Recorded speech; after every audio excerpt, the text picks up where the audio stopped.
A bug has been found in Android. Let's you unlock someone's device with just a SIM card. All devices running Android 10 to Android 13 are affected with this bug.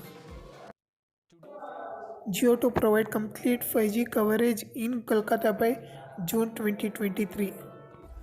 India might adopt USB Type-C as an uniform charging port for phones and tablets.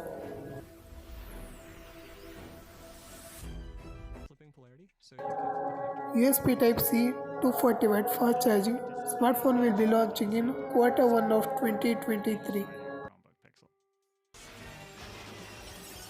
Qualcomm Oryon Snapdragon branded chipset for Windows and Chrome OS.